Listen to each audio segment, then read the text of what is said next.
मालूम है हमारे देश की सबसे खूबसूरत बात क्या है? कोस कोस पे बदले पानी और दो कोस पे बदले वानी। हमारे देश में कितनी सारी भाषाएं हैं और हर भाषा खूबसूरत। ऐसी एक भाषा है भोजपुरी। इस साल के शुरुआत में नेशनल कमीशन ऑफ विमेन ने 31,000 कंप्लेंट्स अपने पास दर्ज की, जो कि पिछले साल की तुलना में 30% ज्यादा है। और आपको ये जानकर आश्चर्य होगा कि इसमें से आधे से ज्यादा कंप्लेंट हमारे यूपी से आई है, जहां का कल्चर इतना रिच है, जहां का टूरिज्म इतना कमाल है, जहां के बारे में न जाने कितनी सारी बातें कही जा सकती है। लेकिन कुछ बातें ऐसी भी हैं जो मैं आपको अभी दिखाना चाहता हूँ।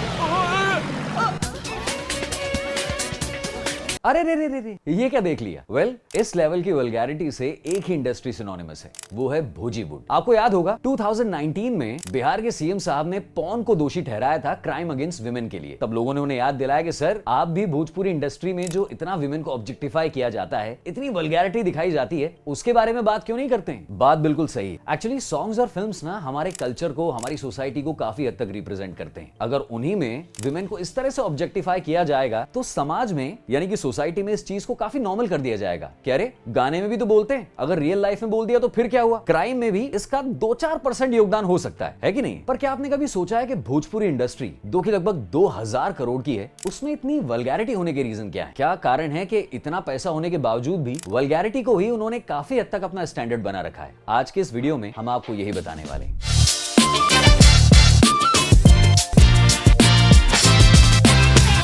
तो चलिए शुरू से शुरू करते हैं। आखिर ये भोजपुरी इंडस्ट्री की शुरुआत कहां से हुई? जवाब है हमारे भारत के पहले राष्ट्रपति डॉक्टर राजेंद्र प्रसाद की वजह से। एक्चुअली वो खुद भोजपुरी में बोलना, बात करना पसंद करते थे, जिनका भोजपुरी प्रेम पूरी दुनिया जानती थी। वो जब भी अपने लोगों से मिलते हमेशा भोजपुरी में बात किया करते। तभी एक अवार्ड फंक्शन हुआ, वहां पर एक बहुत ही मशहूर कलाकार मिस्टर नजीर हुसैन साहब से उनकी मुलाकात हुई। वो भी भोजपुरी में बात किया करते थे। जब उन्होंने कहा कि यार हिंदी में फिल्में तो बनती हैं, तुम भोजपुरी में फिल्में क्यों नहीं बनाते हो? बस उस एक सवाल ने एक नई इंडस्ट्री क्रिएट कर दी, जिसे आज 2000 करोड़ की इंडस्ट्री हम लोग कहते हैं, भोजपुरी फिल्म इंडस्ट्री। एक्चुअली इस मूवी का स्क्रीन प्ले नाजिर साहब ने ऑलरेडी तैयार किया हुआ था। उस स्क्रीन प्ले को लेकर वो पहुंचे विमल रॉय साहब के पास। जब वहां से अप्रूव हुआ तो कुमकुम और आशिम कुमार और नाजिर हुसैन साहब, इन्होंने मिलकर एक कमाल की मूवी बनाई, जो कि पहली भोजपुरी मूवी थी जो रिलीज हुई 1963 में। मूवी का नाम था गंगा मैया तोरे प्यारी चढ़ाई बो। अच्छा, एक मिनट डिस्क्लेमर देना चाहूंगा कि मैं खुद भोजपुरी इतनी अच्छी नहीं बोलता हूं, तो अगर मेरी भोजपुरी में थोड़ी सी ऊपर नीचे हो तो माफ कीजिएगा। आपको ये बात जानकर आश्चर्य होगा कि 1963 की बनी इस मूवी में, जिसमें लता मंगेशकर, मोहम्मद रफी साहब ने गाने गाए थे, इस मूवी का प्लॉट विमेन एम्पावरमेंट के ऊपर था। तब 1963 में हम कितना इवॉल्व हुआ करते थे। और आज चलिए आपको आज की मूवी के कुछ पोस्टर्स दिखाते हैं। पेप्सी पी के लागेलू सेक्सी, हमारा लहंगा के अंदर वाईफाई, रतिया कहे बीटा वेली, लहंगे में बाढ़ एल्बा। अब ये नाम सुनने में जितने फनी लगते हैं उतने ही वल्गर भी हैं। एरोटिसिज्म की तरफ थोड़ा सा हिंट देते हैं। आजकल के जमाने में जो भोजपुरी मूवीज बन रही है, उनकी ऑथेंटिसिटी की बात तो बहुत दूर है, सिंप्लिसिटी भी उनमें नहीं दिखती है। एक्चुअली 1980 में एक मूवी बनी थी जिसकी 90% ऑडियंस फीमेल थी। मूवी का नाम था गंगा किनारे मोरा गांव। लेकिन जैसे जैसे नए फिल्म मेकर्स इस इंडस्ट्री में आने लगे, उन्होंने इस इंडस्ट्री की काया पलट कर दी। पूछो कैसे? देखो भाई, हमारी सोसाइटी को 3 चीजें बहुत ज्यादा इफेक्ट करती है। सबसे पहला पॉलिटिक्स, नंबर 2 क्रिकेट और नंबर 3 सिनेमा। सिनेमा हमारे देश में तकरीबन 1600 से 2000 मूवीज एनुअली बनती है, जिसमें से 50 से ज्यादा मूवीज हमें भोजीवुड देता है। अब इतनी सारी मूवीज जब बनती हैं तो it can be a gold mine for lot of film makers. Can be, इसी वर्ड ने काफी चीजों को ऊपर नीचे कर दिया है। समझाता हूं कैसे।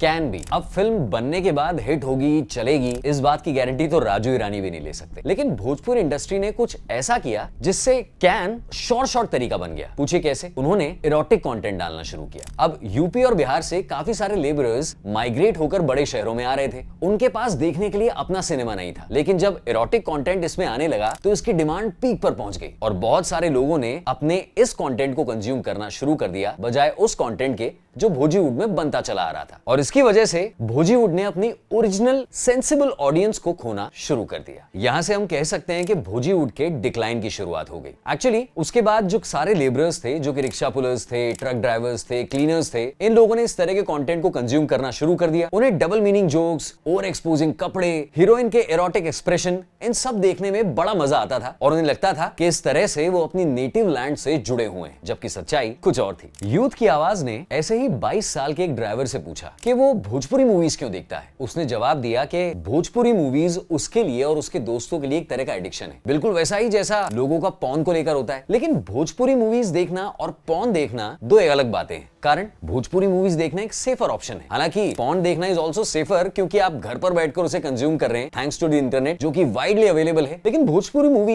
एक कम्युनिटी व्यूइंग है, आप लोगों के साथ उसे देख सकते हैं, उसके बारे में डिस्कशन कर सकते हैं। लेकिन पॉर्न के मामले में शायद ऐसा नहीं हो सकता। तो वो भोजपुरी मूवीज जो पहले फैमिली ऑडियंस की बात कर रही थी, विमेन एम्पावरमेंट की बात कर रही थी, उनका ऑडियंस अचानक से चेंज हो गया। उनका टारगेट माइग्रेंट्स ज्यादा हो गए। अच्छा, मूवीज की कमाई कैसे होती है? थिएटर्स में। थिएटर्स दो तरह के होते हैं, एक होते हैं मल्टीप्लेक्स और दूसरे होते हैं सिंगल स्क्रीन वाले। मल्टीप्लेक्स में जनरली बड़ी मूवीज रिलीज होती है। वहां पर जाने पर अगर बड़े शहर में आप जा रहे हैं मूवी देखने, तो आराम से एक जने का 500-600 रुपया खर्चा हो जाता है। और अगर आप पॉपकॉर्न वगैरह लेंगे तो फिर फैमिली का 5-6 हजार से नीचे कहीं नहीं जाता है। लेकिन सिंगल स्क्रीन की अगर बात करें तो वो थिएटर्स जो कि थोड़े से खस्ता हाल हैं, वहां पर भोजपुरी मूवी के टिकट का प्राइस था 15 रुपए, 20 रुपए, 25 रुपए और मोस्टली लेबरर्स वहां पर जाके मूवीज को कंज्यूम किया करते थे। अब आप बोलेंगे कि तुमने तो शुरू में बोला था कि इंडस्ट्री 2000 करोड़ की है, फिर 15-20 रुपए में कैसे इतना पैसा कमाएंगे? सर वेट, आपको समझाते हैं गणित। एक तो हमारे देश की आबादी इतनी बड़ी है कि अगर इस मूवी को देखने बहुत सारे लोग जाएंगे तो 15-20 रुपए कमाई करके भी बहुत सारी कमाई हो जाती है। नंबर 2, आप YouTube पे जाइए और टाइप कीजिए भोजपुरी सिनेमा। 200 से ज्यादा चैनल्स आपको मिलेंगे जिन पर भोजपुरी मूवी के ऊपर मिलियंस ऑफ हिट्स हैं। वहां से जो कमाई हो रही है उसकी बात अलग है। अच्छा, इन मूवीज को बनाने का कॉस्ट ज्यादा नहीं आता है, क्योंकि फिल्म मेकर्स को पता है कि उन्हें डबल मीनिंग सॉन्ग्स, कम कपड़े, एरोटिक गाने, डबल मीनिंग डायलॉग्स डालने का जो फायदा मिलने वाला है वो शायद लोकेशंस और स्टोरी में खर्च करके नहीं मिलने वाला है। उनकी ऑडियंस सेट है, उनका कंटेंट भी सेट है, बस उसे अलग अलग तरह से किस तरह से परोसना है ये फिल्म मेकर्स को देखना है, क्योंकि हिट्स की और लोगों के आने की तो गारंटी है। और यही रीजन है जब भी हम भोजपुरी सिनेमा की बात करते हैं तो ऐसे ही पोस्टर्स, ऐसे ही डायलॉग और ऐसे ही गानों के विजुअल्स हमारे दिमाग में तैरने लगते हैं। इसी मेंटालिटी की वजह से आज भोजपुरी सिनेमा का शायद ये हाल है। अगर मैं आपसे पूछूं कि अरे एक काम करते हैं, आज फैमिली को लेकर भोजपुरी मूवी देखने चलते हैं, क्या कहेंगे आप?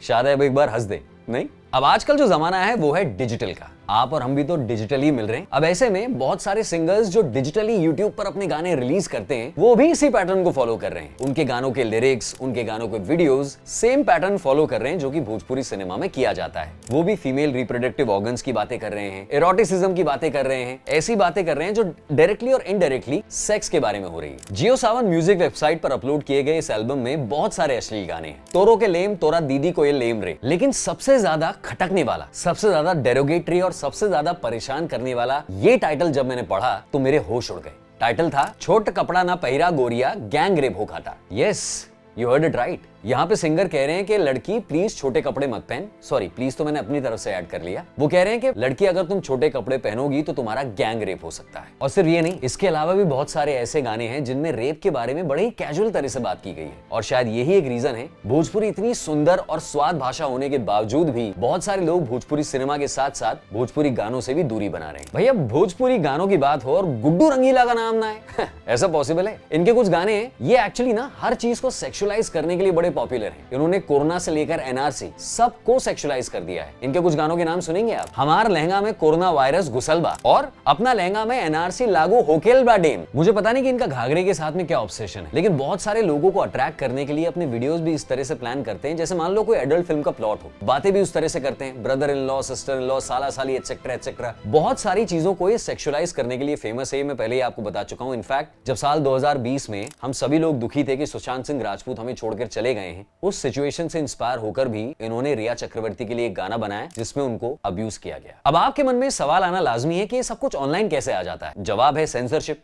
आप इंटरनेट सेंसरशिप का हाल जानते हैं। बहुत सारी चीजों में सेंसरशिप नहीं लगती और शायद इसी का फायदा उठाकर लोग एक बड़ी एक्टर को खुलेआम प्रोस्टिट्यूट बोल दिया जाता है। वैसे आई डोंट थिंक कि उन सेलिब्रिटीज को इतना फर्क पड़ता होगा, लेकिन बहुत सारे लोगों को फर्क पड़ता है जो उन गानों को सीरियसली लेते हैं। वो मानते हैं कि अगर किसी ने इस पर गाना बनाया है तो शायद वो सेलिब्रिटी इस तरह का काम करता भी होगा और फिर इस तरह की बातें हमारी सोसाइटी में बड़ी नॉर्मल हो जाती है। और अभी आपको 2020 का एक किस्सा सुनाता हूँ। कोरबा शहर में एक इंसान अपने दोस्त के घर पहुंचता है, वहां पे भोजपुरी गाने प्ले करता है और उनमें जो सेक्स की बातें हो रही है वो उनके बच्चों के साथ करने लगता है। यहाँ पर नहीं रुका वो, उसने उनकी माँ के साथ जबरदस्ती भी की। मैं नहीं कहता कि इसका कारण सिर्फ भोजपुरी गाने हो सकते हैं, लेकिन भोजपुरी गानों ने इस तरह के व्यवहार को, इस तरह की हिम्मत को और बढ़ावा दिया है। अब मैं वो बात आपसे बोलने जा रहा हूँ जो शायद थोड़ी कॉन्ट्रोवर्शियल हो सकती है। एक्चुअली मैं खुद सेंसरशिप के फेवर में नहीं हूँ, क्योंकि बहुत सारे फिल्म मेकर्स को गवर्नमेंट सेंसरशिप के नाम पर अपना काफी अच्छा कंटेंट नहीं दिखाने देती है, जो कि काफी हद तक शायद उनकी पॉलिटिक्स से जुड़ा हो। लेकिन मेरा ऐसा मानना है कि भोजपुरी मूवीज और सॉन्ग्स पर सेंसरशिप लाने की बहुत सख्त जरूरत है। कारण जिस तरह से फिल्म मेकर्स पैसा कमाने के लिए, सिंगर्स पैसा कमाने के लिए, अपने हिट्स बढ़ाने के लिए विमेन को as a sex object use कर रहे हैं, उस पर रोक लगनी चाहिए, क्योंकि इसका असर वहां की सोसाइटी पर बहुत गहरा पड़ रहा है। जरा सोचिए, भोजपुरी भाषा जो कि इतनी रिच है, जो कि इतनी प्यारी है कि जब आप किसी को बात करते हुए सुनते हैं तो आप उसकी तरफ एक बार अट्रैक्ट हो ही जाते हैं। अब ऐसे में सिर्फ भोजपुरी सॉन्ग्स और भोजपुरी मूवीज की वजह से उस भाषा का अच्छा लिटरेचर, उस भाषा की अच्छी कहानियां अगर हम तक ना पहुंचे तो ये वहां के ऑडियंस के साथ भी नाइंसाफी है। और ऐसी बात नहीं है कि भोजपुरी में अच्छी मूवीज नहीं बन रही। 2011 की बात है, नीतू चंद्रा ने, जो कि बहुत ही बड़ी पॉपुलर एक्टर हैं, उन्होंने एक मूवी प्रोड्यूस की थी। मूवी का नाम था देसवा, जो कि बिहार के यूथ को एक्सप्लोर करती है। काफी सुंदर कहानी थी। लेकिन जब इस मूवी को रिलीज करने की बारी आई तो दो दिक्कतें सामने खड़ी हुई। पहला, हिंदी के लिए मूवी काफी लो बजट थी। दूसरा, जहां पर ये मूवी रिलीज होनी थी वहां पर इसके लिए ऑडियंस थी नहीं। तो मजबूरी में उस मूवी को, जिसने काफी सारे नेशनल और इंटरनेशनल फिल्म फेस्टिवल्स में जाके भोजपुरी सिनेमा का नाम रोशन किया, उस मूवी को एंड में यूट्यूब पर रिलीज करना पड़ा। मैं चाहूंगा कि आप इस मूवी को जाकर जरूर देखें। प्रॉब्लम तो हमने जान ली, इसका सोल्यूशन क्या है? सोल्यूशन शायद बहुत लंबा हो सकता है। देखिए, किसी चीज को ठीक करने की शुरुआत अगर आज की जाए तो उसका असर थोड़े दिनों बाद या थोड़े सालों बाद देखने को मिलता है। इसीलिए शायद जो हमारे एमपी है रवि किशन, उन्होंने जो अपना लेटर सौंपा सीएम योगी आदित्यनाथ को, जो कि यूपी के सीएम है, उसमें लिखा था कि भोजपुरी सॉन्ग्स और भोजपुरी मूवीज, इन दोनों में ऑब्स्सिनिटी को थोड़ा सा कम किया जाए, रादर उन्हें खत्म किया जाए। लेकिन इस पे सबसे अच्छा टेक दिया आम्रपाली दुबे ने, जो कि भोजपुरी एक्ट्रेस है। उन्होंने कहा कि सरकार अगर एक दो मूवीज के सीन्स कट कर दे और उन्हें रिलीज होने से रोक दे तो बाकी के फिल्म मेकर्स अपने आप समझ जाएंगे, which I think is right way. और दूसरी बात, चूंकि ये चीज सालों से चलती आ रही है तो इसकी सप्लाई और डिमांड को तोड़ पाना थोड़ा सा मुश्किल रहेगा, लेकिन इम्पॉसिबल नहीं है। अच्छी फिल्में बननी चाहिए, अच्छी फिल्मों को गवर्नमेंट का सपोर्ट मिलना चाहिए, सेंसरशिप आनी चाहिए, और ऐसी चीजों को तो तुरंत स्क्रैप किया जाना चाहिए जो कि रेप को और वल्गर बातों को बहुत ज्यादा प्रमोट करते हैं। आप इस वीडियो के बारे में क्या सोचते हैं? प्लीज अपने विचार कमेंट्स में जरूर लिख के बताइएगा। और हाँ, बिग ब्रेन को लाइक करें, शेयर करें, सब्सक्राइब करें, क्योंकि अगर वो नहीं करेंगे तो फिर हमारा वीडियो कैसे देखेंगे भाई?